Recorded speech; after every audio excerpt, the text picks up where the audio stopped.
Hello అందరికీ. ఇప్పటి వరకు రాముడి లైఫ్‌లో అన్ని హ్యాపీ మూమెంట్సే చూసాం.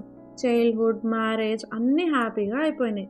కానీ ఇప్పుడే ఒక ట్విస్ట్ మొదలైంది. ఆ ట్విస్ట్ పేరే మంతర. ఈ మంతర వల్లనే కైకేయి మనసు మారిపోవడం జరిగింది. ఇంకా మంతర ఏమో కైకేయికి బ్రెయిన్ వాష్ చేసేసింది. రాముడు రాజు అయితే నీ కొడుకేం మిగలదు, నీకేం మిగలదు అని. కైకేయి మనసు విరిగిపోయి తన రూమ్లో ఎలాంటి లగ్జరీస్ లేకుండా మొత్తం జ్యువెలరీ అంతా కింద పడేసి ఏదో కోల్పోయినట్టు కూర్చుంటుంది. దశరథ మహారాజు రూమ్లోకి వెళ్ళి ఏమైంది కైకేయి, ఎందుకు అలా ఉన్నావు, హెల్త్ బాగాలేదా అని అడుగుతాడు. దానికి కైకేయి మీరు నాకు 2 వరాలు ఇస్తా అన్నారు గుర్తుందా అని అడుగుతుంది. అవును, నువ్వు నన్ను యుద్ధంలో ప్రాణాలతో కాపాడావు, అందుకు నిన్ను ఎప్పుడైనా 2 వరాలు కోరుకోమని చెప్పాను, నాకు గుర్తుంది, నువ్వు ఎప్పుడు అడిగినా ఏం అడిగినా నేను ఇస్తాను అని చెప్తాడు దశరథ మహారాజు. దానికి కైకేయి ఇదిగో నా మొదటి కోరిక, రాముడు 14 ఏళ్ళ అరణ్యవాసంకి వెళ్ళాలి. నా రెండో కోరిక, నా కొడుకు భరతుడికి రాజ్యాభిషేకం చేయాలి అని అంటది. పాపం దశరథుని గుండె పగిలిపోతుంది. కైకేయి నా రాముడు అడవికి వెళ్ళటం ఏంటి, ఇంకేమైనా అడుగు, అది మాత్రం వద్దు అని పాపం ప్రాధేయపడుతూ ఉంటాడు. కానీ కైకేయి మనసు కరగదు. ఇంతలో రాముడిని పిలిపించమని కబురు పెడతారు. రాముడు వస్తాడు. ఏంటి నాన్నగారు పిలిచారు, ఏమైనా చెప్పాలా అని అడుగుతాడు.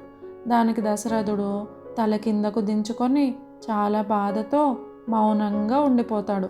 కైకేయి ఏమో గట్టిగా రామ, నువ్వు 14 ఏళ్ళు అరణ్యవాసం చేయాలి, ఇది నా కోరిక, మీ నాన్నగారు నాకు మాట ఇచ్చారు అని చెప్తుంది రామునితో. దానికి రాముడు నాన్నగారు మాటిస్తే అది కొడుకుగా ఫాలో అవ్వటం నా ధర్మం, తప్పకుండా వెళ్తా అని అంటాడు. అక్కడే ఉన్న సీతమ్మ కూడా వచ్చి రామునితో మీ ప్రేమ ఇంకా అయోధ్యలో ఉండదు, నేను కూడా మీతోనే వచ్చేస్తా అని అంటది. రాముడు దానికి ఒప్పుకోడు ఫస్ట్. కానీ సీతమ్మ భార్యాభర్తలు కలిసే ఉండాలి, ఒకే దగ్గర ఉండాలి అని కన్విన్స్ చేసేస్తుంది.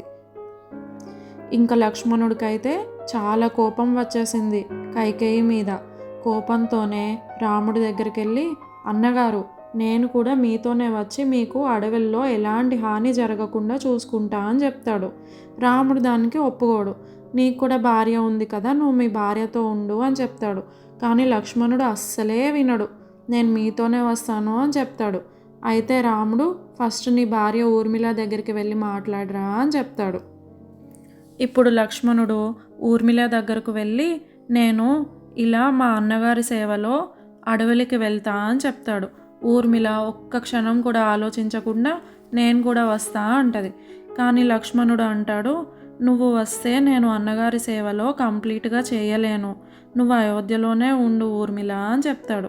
దానితో ఊర్మిళ లక్ష్మణుని అర్థం చేసుకొని అయోధ్యలోనే ఉండిపోవడానికి ఒప్పుకుంటుంది. ఇలా లక్ష్మణుడు రాముణ్ణి కూడా ఒప్పిస్తాడు. అయోధ్య మొత్తం శోకంతో నిండిపోతుంది. అందరూ బాధగా ఉంటారు. మంతర ఏమో కైకేయి మనసు మార్చేసి దశరథుని దగ్గర ఇలాంటి కోరికలు కోరుకునేలా చేసింది. ఇలా రాముడు లక్ష్మణుడు సీత అరణ్యవాసంకి స్టార్ట్ అయిపోతారు. దశరథుడేమో ధర్మం ఫాలో అయ్యే మనిషి, సో ఆయనేమో ఇచ్చిన మాట తప్పడు. ఇప్పుడు రాముడు సీత లక్ష్మణుడు అరణ్యాలకి స్టార్ట్ అయిపోయారు కదా. ఇక్కడ మీకు ఒక కొత్త క్యారెక్టర్ని నెక్స్ట్ ఎపిసోడ్లో ఇంట్రడ్యూస్ చేస్తా. అతని పేరే గుహుడు. మనం సినిమాల్లో ఎప్పుడు వినలే ఈ పేరు. ఇవి అన్నీ రియల్ రామాయణంలోనే ఉంటాయి. అప్పటి వరకు ఈ వీడియోని లైక్ చేసి మీ ఫ్రెండ్స్తో షేర్ చేసి సబ్స్క్రైబ్ చేయండి ఛానల్ని. జై శ్రీరామ్.